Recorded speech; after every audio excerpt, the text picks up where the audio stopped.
Hey everyone, thanks so much for being here. Today we're joined by Carl Carter. So Carl is a realtor and the founder of the Beverly Carter Foundation, a 501c3 nonprofit organization dedicated to improving safety for all real estate agents. Carl's mom, Beverly Carter, was a realtor who lost her life while doing the work that she loved. Since losing his mom, Carl has dedicated his life to creating safety, training, and tools to make positive changes in agents' lives and business. He was recently appointed as a delegate to the National Safety Council, where he advocates for the safety of lone workers. Carl, welcome and thanks so much for joining us. Thank you. Honored to be with you. Honored to be with you. Excellent. So why don't we just start by maybe if you can kind of give us maybe a breakdown of the story and kind of how you kind of got to be here today, if that's okay. Absolutely. And I have to start by saying that it. I think people question like how a person can relive something and go through kind of relive the trauma every time they tell the story. And through the years, one, I've learned to tell the story. I've learned different parts of the story that I don't think are necessarily helpful to others, and certainly, but cause me nothing but pain. So, and second, I tell my mom's story because I believe it's a teachable story. And when I tell her story, it is my hope that agents can see themselves in her, and they can see decisions that we make every day as agents. And it's certainly my hope that we can learn from my mom's story. I appreciate you giving me the opportunity to um, make good come from such an awful thing. But as Matt said, my mom was Beverly Carter. We live in Arkansas, and so if you're not familiar with where Arkansas is, it's a little state next to Texas. We're not really known for for much, but my mom was. We live here in the capital city in Little Rock, and my mom had been in the business for about a dozen years. She loved real estate. She was one of those people that just made it look easy. She had a, such a big smile, such a big personality. And, to get to know clients of hers that I would have never known otherwise, they kind of come forward and they say, "Hey, mom, your mom was our realtor, and this is the impact she made on our lives." And, to hear after my mom's murder, just the impact that she had. She was even better at real estate than even I knew. But in the fall of 2014, my mom began to get phone calls, text, and emails from a husband and wife. And so their story that was that they were interested in buying a property as soon as possible. They had recently relocated to our area due to work. They were in a kind of a rental situation that evidently they were expressing some, they really wanted to get out of that as soon as possible. They were cash buyers. And then with the names that they had given, my mom is talking to both husband and wife. I think it's important to note, maybe it's just a footnote, that the phone number that they called her from, the area code matched that of the state that they said they were moving in from. And then the email address that they had corresponded with her, the names in those email addresses matched those that had been given by this couple. So with all that seeming, pretty straightforward. And my mom had been in the business for about a dozen years. And I think this is probably the most telling part of the story, is that she had a great career for 12 years. And over that span of that time, she had the opportunity to serve undoubtedly hundreds of clients. And through that, to show probably thousands of properties. All it took was one. And that's so, I think, hard for so many of us, self included, to get our mind around. And so my mom had no idea that this story she was being told as she interacted with these people Everything was a lie. The only thing there was truth to was that it was, in fact, a husband and wife.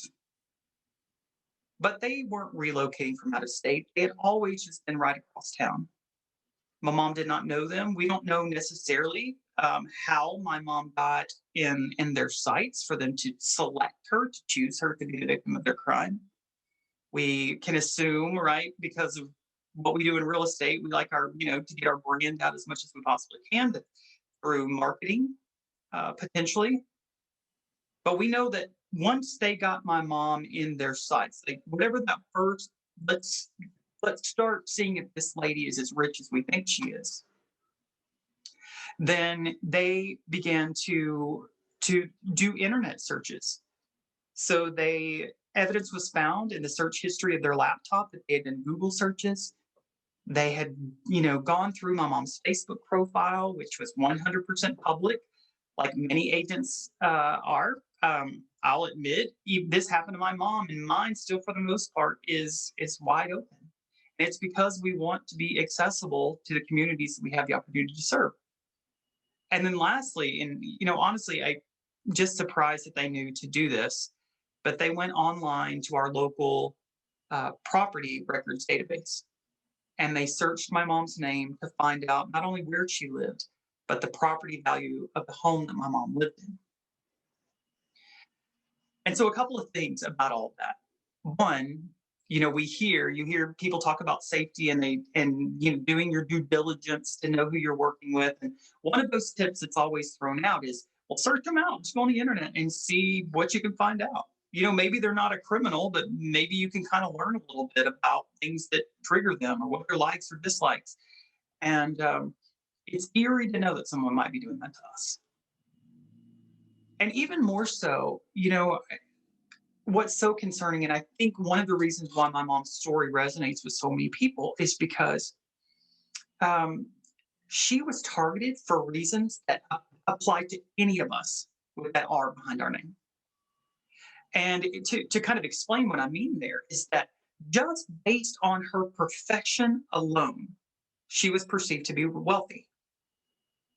And so, when asked repeatedly, why Beverly, why this lady, why did you select her, why did you choose her? It always came back to the 2 points.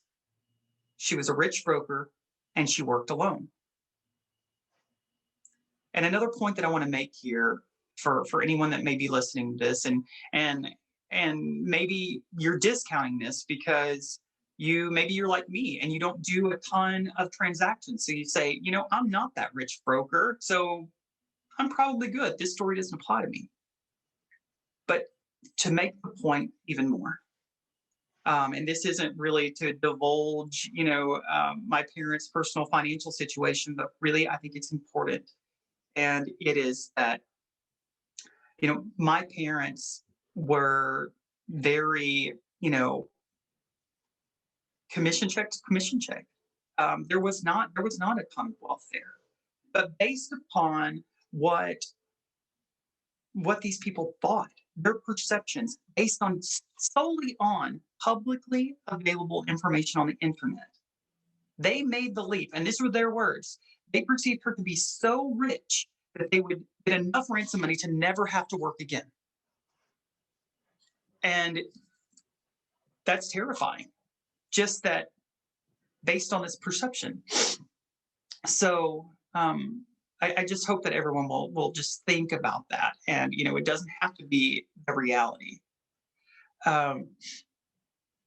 So to peel back more of the layers of this, what they had done to deceive my mom is, aside from this story and both husband and wife talking to my mom, which, maybe that wife part is resonating with a lot of people listening because, I'm not proud to admit of some of the biases that I carried, but prior to this happening to my mom, I was probably would have been the first person to say, if you are working with buyers and it is a husband and a wife, you are the chances of you being at risk are so low because women aren't typically associated with violent crime.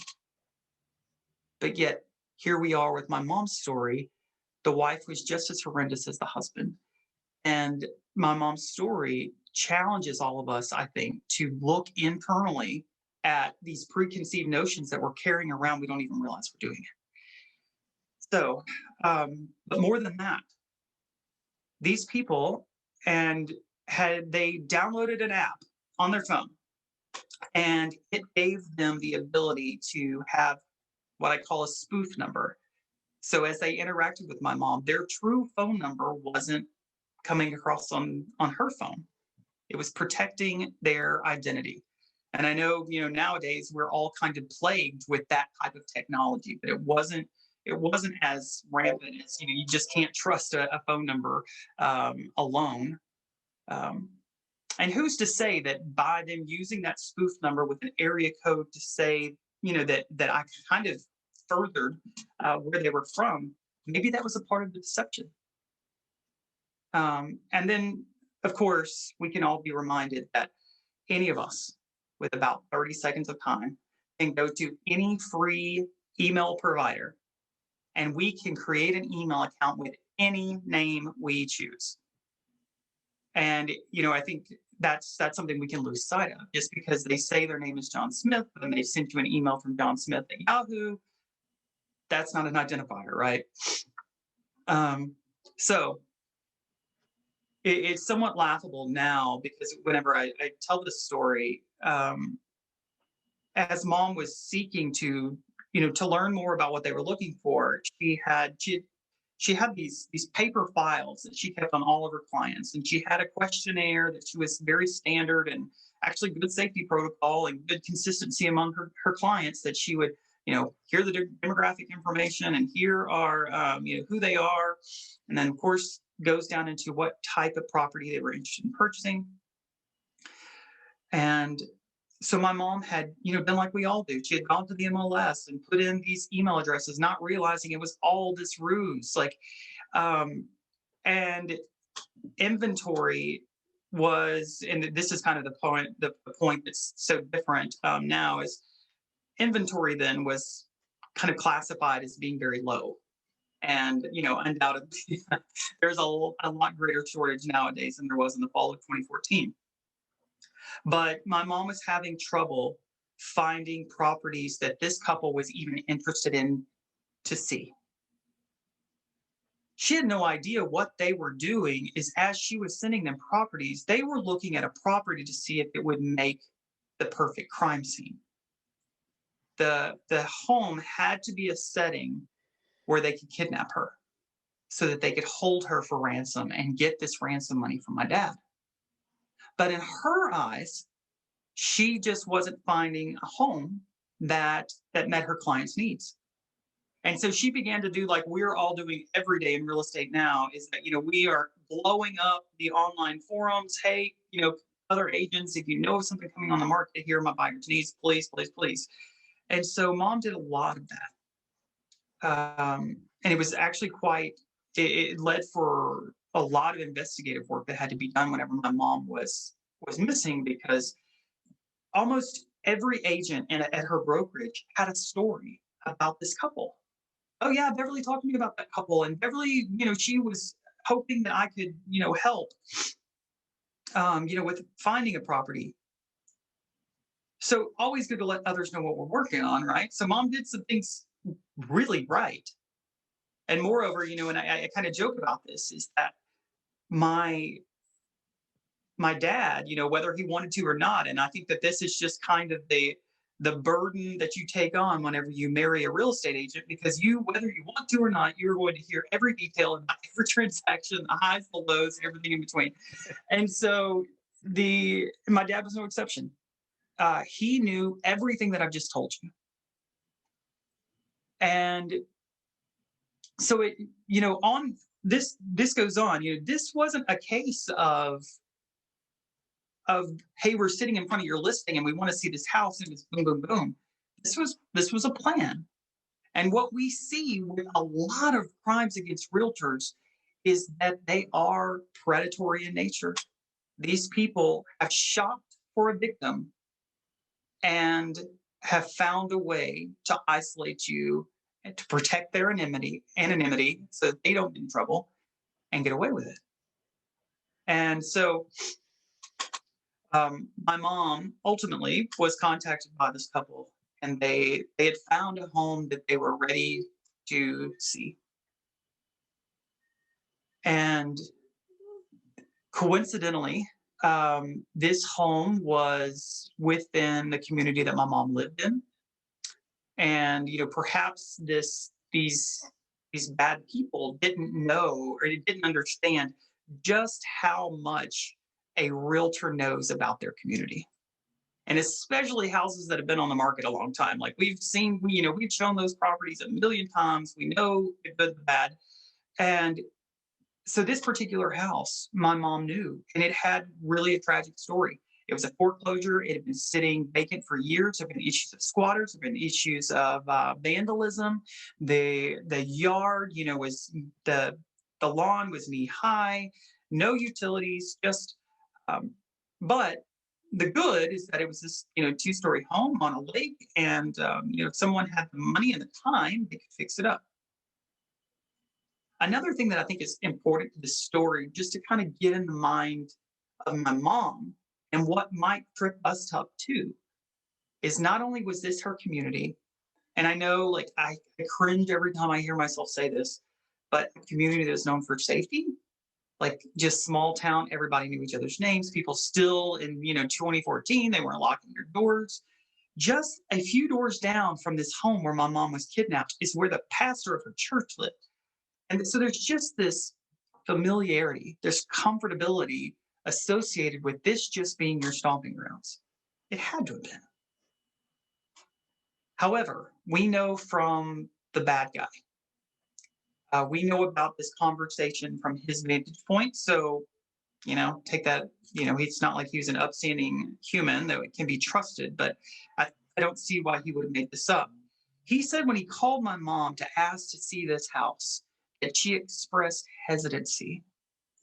And how he further explained that is that she told him that she would be unable to show him that house because her brokerage had a policy in effect that prohibited her from showing property alone in a rural area. And so, from a safety tip standpoint, I mean, that's pretty great, right? Because it's real easy, I think, for so many of us to say, I'm going to be just this, this total like bad A, and just if somebody comes at me, I'm going to have a response. But then you find yourself in the confrontation, and suddenly it's a very different story. And I can't think of a broker that I've met out of many, many, many that I've met that would not approve an agent saying those very words, whether there's a policy in effect or not. But here's where the story changes. And I think this is, and many people have told me this is where this couple would have been successful in deceiving them as well. So then what do you do when the husband hands the phone to the wife and the wife says, hey, I'm going to be there too. I'll be coming separately straight from work. Would your company be okay if the three of us meet there?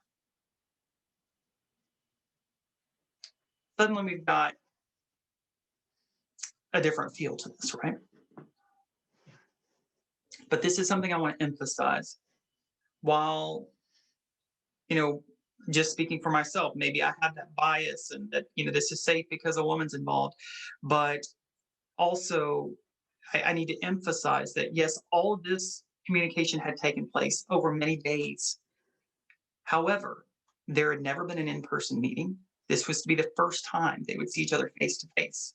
There had never been an exchange of, they said they were cash buyers, there'd been no proof of funds, and there had been no exchange of identification. So this was just truly mom trusting and what she had been given and really seeking to serve.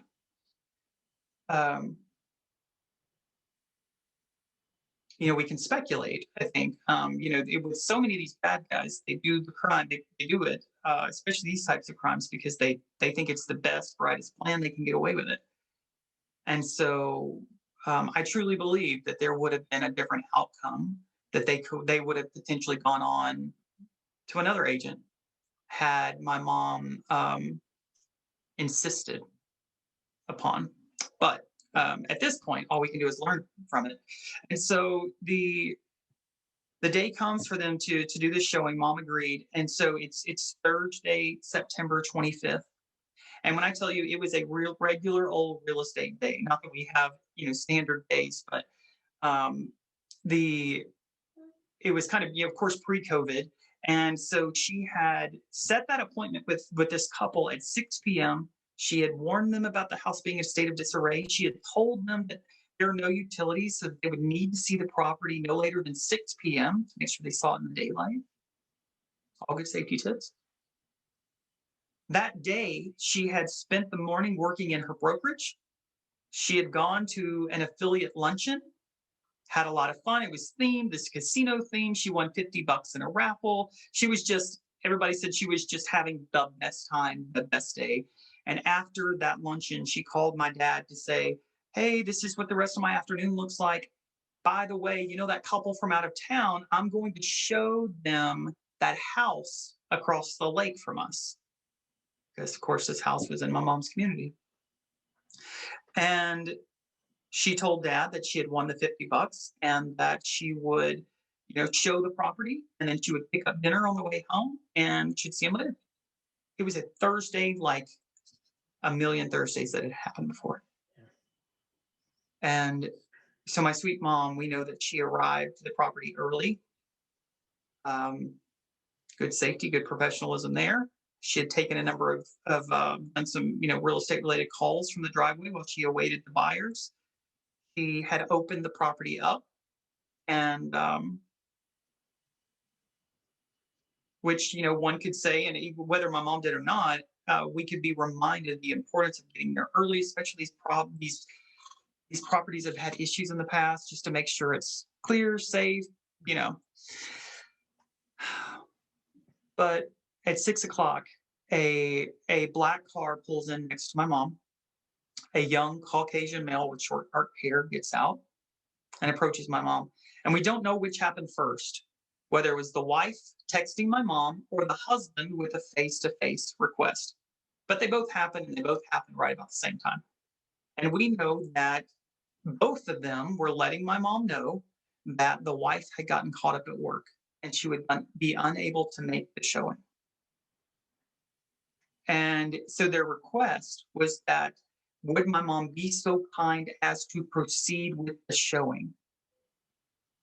And as a side note, this house was also very poorly represented online through pictures because honestly, there wasn't a lot to showcase.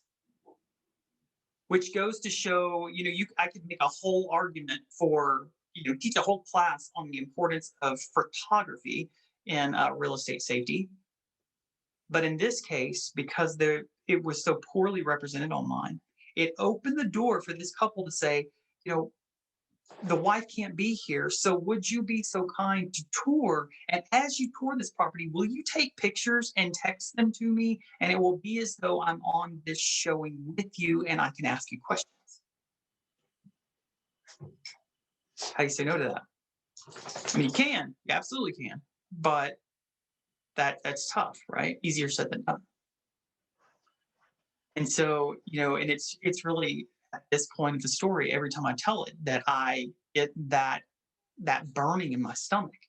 That instinct starts going off because this is the very last decision. This is the very last moment that we can make a decision that keeps. My precious mom, she did agree to show the property, and she did take pictures, and she did text back and forth many times with the wife. One of this part of the plan was probably the smartest part of all, because it not only kept a reason for my mom to continue with the showing, but it kept my mom distracted throughout the showing. And, one of the eeriest things was at the conclusion of the trial, we got my mom's cell phone back. It had been found in the home of these bad people. And awful to see the last 10 photos on my mom's camera roll were of the interior of this house. And as she's walking through this house taking these pictures, she has no idea that she is documenting the very last moments of her freedom. As last photo on my mom's camera roll was the interior of an upstairs bedroom. And it's believed that right after taking that photo that my mom found a taser in her side. She had been caught by surprise from behind. And a very smirky bad guy has been very proud to admit multiple times that the last words that my mom heard of her freedom before being tased, she was about to have a very bad day. And he tased my mom. He bound my mom in the most ridiculous lime green duct tape, her feet, her hands behind her back, all the way around her head, over her eyes and mouth. He then came back outside the house and he got in his car and he turned it around and he backed it up to the house and he opened up the trunk. And you know, the details that I told you earlier about at 6 p.m. This black car pulls up, this young Caucasian male with short dark hair, and then this most recent piece. Moments later, he comes back out, gets in his car, turns it around, backs up the house, opens the trunk. Those particular details are important to this story, I think, because those details were witnessed firsthand by the next neighbor, or the neighbor across the street, I should say. And so I like to tell that part of the story because those details did not come up until much later that night when detectives were door knocking and asking if anyone had known, had seen anything, knew anything about the disappearance of a local real estate agent. That's when this comes out. And so I like to emphasize, we hear the campaigns of the importance of, see something, say something, report suspicious activity in the moment. And I think my mom's story really emphasizes the importance of that. Awful man put my mom in the trunk of that car. And before driving away with my mom in the trunk, before closing the trunk, he pulled out his cell phone and he took a picture of my mom in the trunk and texted it to his wife. And we can only assume that he did that to show the wife that we have the agent, our plan is in play. Here we go. And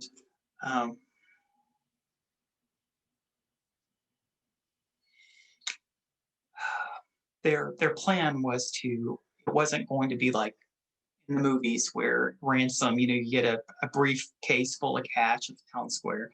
They had and I use air quotes, sophisticated version of ransom. They had decided that what they would do is that they would get my mom to record a series of videos telling my dad what to do, which would essentially, she would tell my dad to push all of this wealth into accounts that were accessible via cards in her purse. They would send these videos to my dad through that spoof number. So, major problem.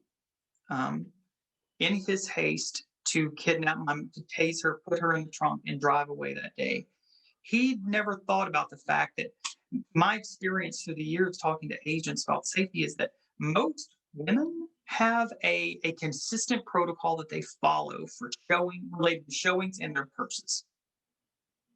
Agents like my mom think that it's best to keep it locked in the car. Others keep it locked in the trunk. Some leave it at home. Some like to keep it on them because they have some sort of personal protective device inside. But my mom's was locked in her car, along with that paper client file, which ended up being a very damning piece of evidence in the trial itself. And so as in his haste to kidnap her and drive away, he never realized that her purse wasn't on her body.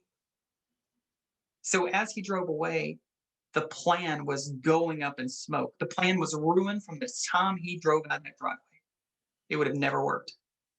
well, it would have never worked, period, right? Um, but wouldn't have worked. And so, um, from there, my dad ultimately contacts me because he's not hearing anything from my mom, and he's concerned. And so, of course, because she had told him where she would be showing property, he knew where to go look. And of course, we arrive on the scene, and that begins this process of what happened to my mom, who has my mom, why would someone take my mom? Um, and it wasn't until that appointment, the showing that she had was at 6 p.m. and it wasn't until midnight, just after midnight, after, and we didn't know this, the bad guy had gotten my mom to his home, had the realization that he didn't have the purse, so he had his wife guard my mom with a firearm so she wouldn't escape, while he came back to the scene of the crime to get the purse. But we were there. Law enforcement was there. He was stopped and questioned about his knowledge of the disappearance of Nathan, denied knowing anything, and got out of there. And so at about midnight that night, he turned on my mom's cell phone and began texting my dad as if he were her, to buy himself some time, to throw everybody off. We can only speculate. It was from that moment when that bad guy saw those blue lights at the scene of the crime. He was floored to hear his wife tell it, because she ended up testifying against him in the trial. He didn't understand how people knew where to go look, and that things were just falling apart so quickly. And so they panicked. They both panicked, and they made the awful decision to go from this ransom, kidnapping, ransom, say they're going to release her, to this kidnapping and just murder her within 12 hours. Uh, before killing my mom and burying her in a shallow grave in a very rural area on the backside of like a concrete plant, they took everything of value that my mom had on her. They took her wedding ring, and they even took articles of my mom's clothing. They My mom's shirt was found hanging in the wife's closet. And I don't say that to upset anyone necessarily, but I say that to emphasize even more that they never saw my mom as the precious woman that she was. And I guess that's how you're able to do these horrendous crimes, is that you don't see a person, you just see a vehicle to get something that you want. Um, did in my mom's life, and through incredible uh, investigation skills, and I will say, um, through a very vocal realtor family, and I mean the broad family all over. It kept such scrutiny and passion and fire and all of the things, love for my mom, anger for the bad guy, all this emotion and attention, kept a lot of um, eyes on finding her, and once she was found, getting justice for her. And now those of us that have that passion continuing, we strive to help others from happening again. And luckily, my mom was found, and we were able to give her a proper burial. Luckily, the bad guys were found, and we did go to trial. They're both in prison now. Unfortunately, the wife will be up for parole when she has served 21 years, but the husband is he's in life yeah, he's in for life for two sentences, no possibility of parole. Um, but I tell you, I had the opportunity to speak yesterday on a podcast, and they wanted me to just strictly focus on the impact to a family. So if any of us, we think about something happening to us, what would the impact be to those that love us, those that need us? And it's really hard. I Even the victimization doesn't just stop with, in my mom's case, with the murder. even just yesterday, I learned that after that session, that there is someone who thinks that they're doing good for the industry, and maybe they are, but I just don't want to hear about it.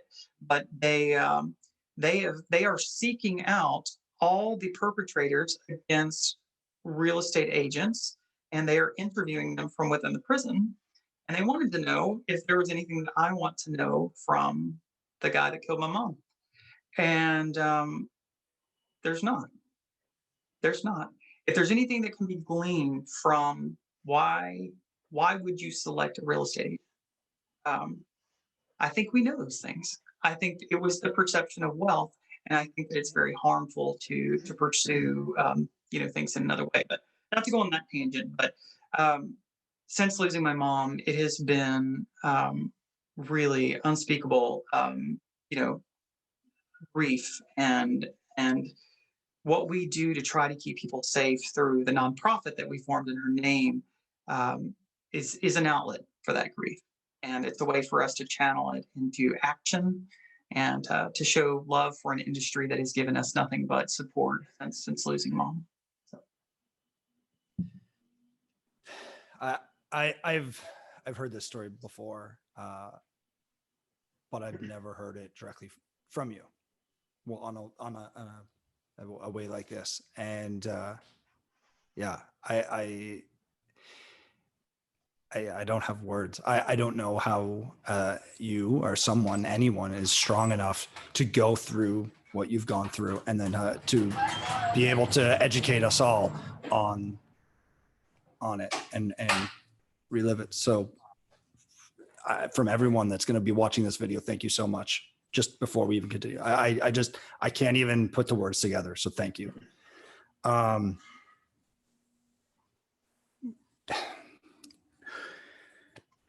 You use the words that it's hard. Yeah, I'll let Jody take it away.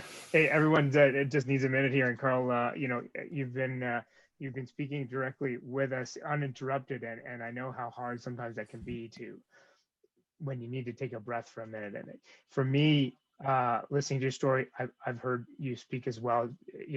Made a huge impression on me at the time, but I didn't, in the format that was presented to me, I didn't feel the sense of how normal this whole day was until 6 o'clock and this whole interaction. Every realtor I know has had this interaction. People moving in from out of town, moving parts, phone numbers add up, email addresses add up, the behavior looks right, can't find the right property, doing all these things. It's never hit me how this could be anyone, anywhere, as powerful as that part of this is. So thank you for, really highlighting it that way. It's really interesting and difficult, very difficult at the same time. Appreciate you. So let's keep going. What safety precautions? Obviously you've done a lot of speaking engagements on this, and you've really helped move the needle, I'd say, in a better direction. What safety precautions should agents be taking?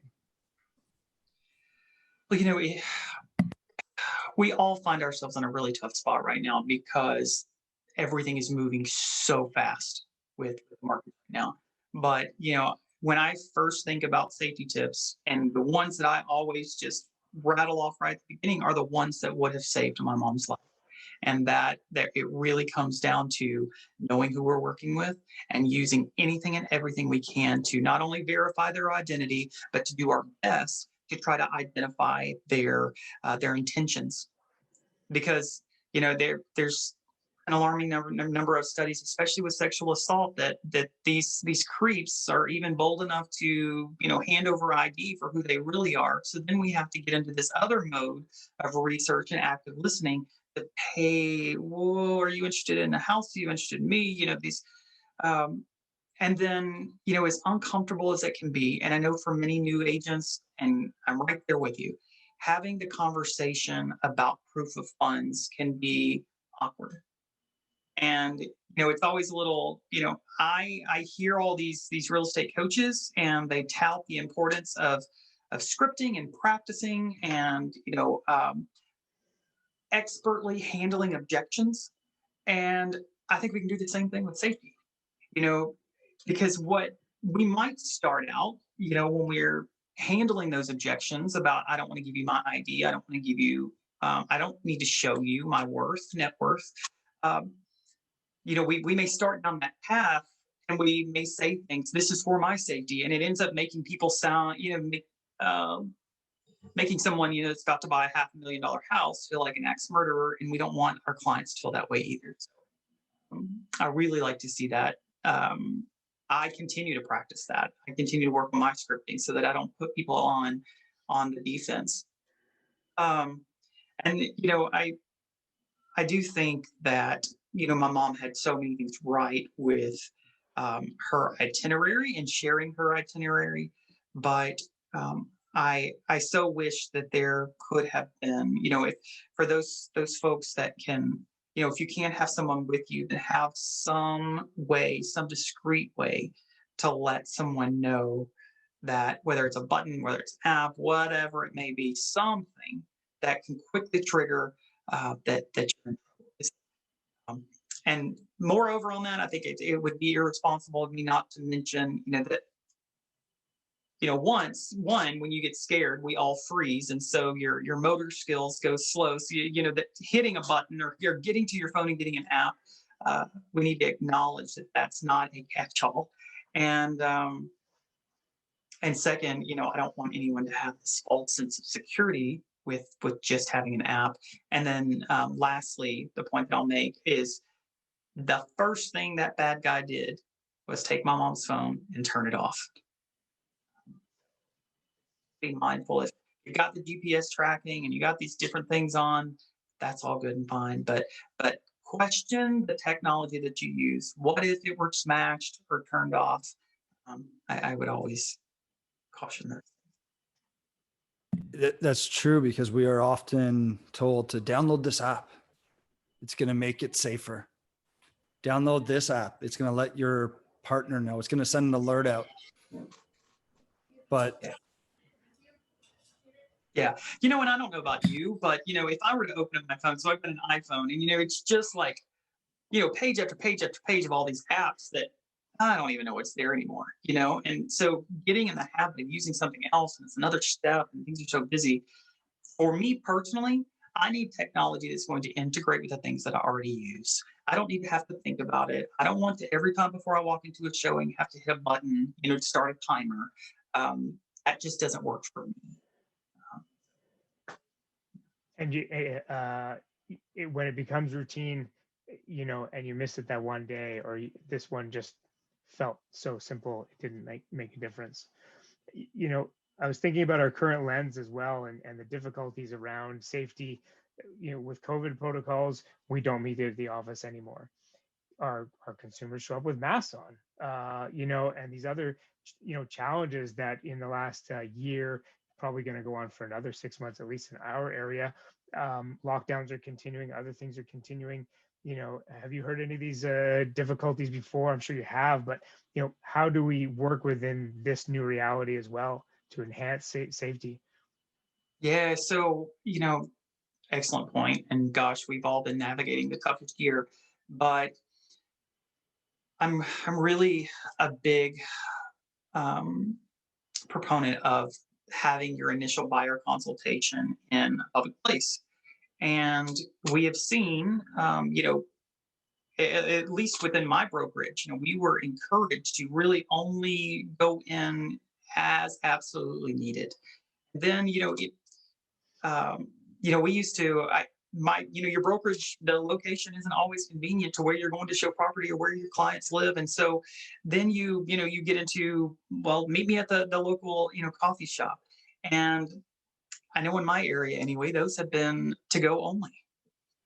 So I found myself having to pivot, and just like we do, you know, we've done everything else. It feels like on Zoom for the past year that, you know, we do that initial buyer consultation. This and prior to that buyer consultation, having the buyer or potential buyer send you a copy of your driver's license beforehand. And I highly encourage you, of course, you want to be able to emphasize to them the importance of keeping your driver's license, their information secure, but yet also in a place where a trusted colleague or family member could access it. Right. And so many of our CRMs, you can upload it. You can upload, you could create a contact in your phone and put it there. But then really to your point too about, so say we've done all these things, we're doing on Zoom, I'm looking at your ID that you sent me and I see, okay, that's you, this looks good. And then just, another good safety precaution is just when you do get on site to that showing, just one final check, just, hey, it's me, I'm Carl. Just want to make sure it's you on the other side of that mask. And, just one final check. And I've heard, I've had that particular conversation with a number of agents, and, you can kind of pull it off in a lighthearted way that doesn't, feel so, back to that point of getting people on the defense. So hopefully that's helpful for people, gets us thinking about ways that we can adapt without seeming paranoid or without making a weird step. So we can jump on, and then they know, like, my face has been on the screen, potentially being recorded. I've got some accountability now. And I think there's a lesson about listening to your inside voice, listening to your spider senses, and listening to just the ideas, and now hearing the story and being able to now think through some things ahead of time. So yeah, I agree with you. And it's just like, in that moment of telling mom's story when she's standing outside that house, and I just want so badly to make a different decision for her. And undoubtedly there were moments throughout that whole process that she had that spidey sense going off. In particular when the bad guy said she was expressing hesitancy on that phone call, something was going on there. And I think we all know what it's like to dismiss that instinct we have, and we just have to refocus, get back to it, quit overriding it, quit outthinking it. Probably the most important part. The I think most of the brokerages that I've worked with and spoken with over the years have have at least addressed the buddy system idea. Letting someone know, even your brokerage may be shut down, but there's typically someone in an office somewhere handling phone calls and things like that that can also work as a partner to let at least know what's going on. Like you said, our calendars are typically on our phone or in a CRM, and maybe not available to some of the people that might need those things. And just to revisit, with the privacy policies in place, but still being able to balance, mitigating risk and doing all the things you can as systematically as you can, so that you don't forget, so that that the difficult ones don't drop away, and we can really use those tools to make an impact, is probably the biggest takeaway for me. Absolutely. Well said. Very well said. all right, well, Carl, thank you so much for joining us today. Thank you so much for sharing your story. Thank you so much for sharing a little bit about your mom. I again, I think there's so much that we can all learn, and I think we should continuously be reminded about the dangers that we are facing in this industry. And yeah, thank you. I can't thank you enough for sharing your story. So thank you. Absolutely. And one final thought that I'll leave with everybody is just that it doesn't, I don't feel that it honors my mom in any way for anyone to walk away from this session today with a spirit of fear or paranoia. I know, I feel like I can speak for you guys on this, that the purpose was to raise awareness and to hopefully empower you with some tips and some strategies to help keep you safe. And that honors my mom's life. And for that reason, I can't thank you. Yeah. All right. Thank you, Carl. Thank you so much. Appreciate it.